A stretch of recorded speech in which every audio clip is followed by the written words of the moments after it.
Hey, how are you? Now, if you live in Canada, you probably heard of this holiday. It's very, very recent. It's called the National Day of Truth and Reconciliation. And my thoughts on that is very simple. It should have been a stat holiday immediately. They should have put Relicent on it, and everybody should have taken that day off to remember those poor Native children who have never come home when that whole thing was a reality back then with the residential schools. Now, the residential schools, from my understanding, were from the late 1800s, I think 1897, to as far back or as recent as 1996, which is an absolutely repulsive thing to have.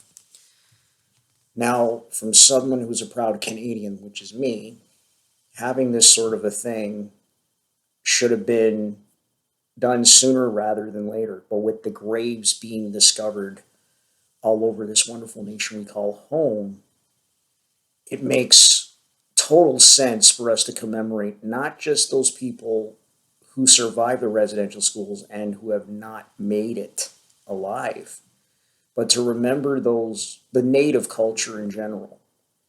It should be renamed National Indigenous Recognition Day, and for us to understand what provinces have what tribes, and for us to understand where they're located and to respect those areas where our indigenous people live. And I've never been to a native thing. I've never been to a native reservation ever, but I have been to a native education, something or rather, when I was 12 years old.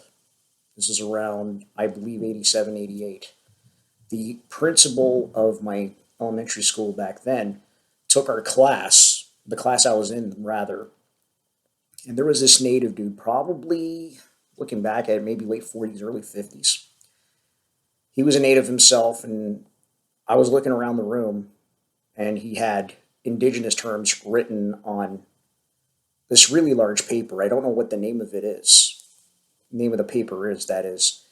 And he told us certain things about the culture. We also did soapstone carvings, and that was pretty cool because we're using a really sharp knife. And we did our own little soapstone carving, which was basically a little soap dish size thing in which you can put wax in it and a little wick so you can actually burn it off, which is what the natives up in Nunavut would do because the guy was an actual Inuit guy looking back at it. Now, this was over 30 years ago, so my memory of the whole thing is a little bit vague.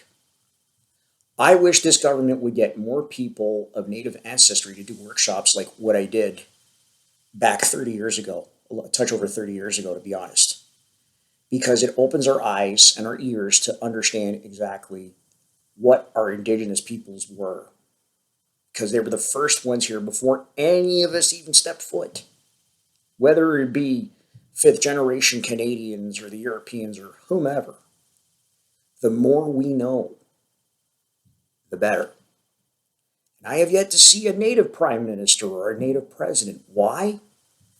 Their laws with our laws. Just to put a finer point to it. Because quite frankly, if we have natives in our government, our laws would be way better in the process. I hope a lot of you can agree with everything I just said. If you don't, hey, we're all entitled to our opinion. Take care.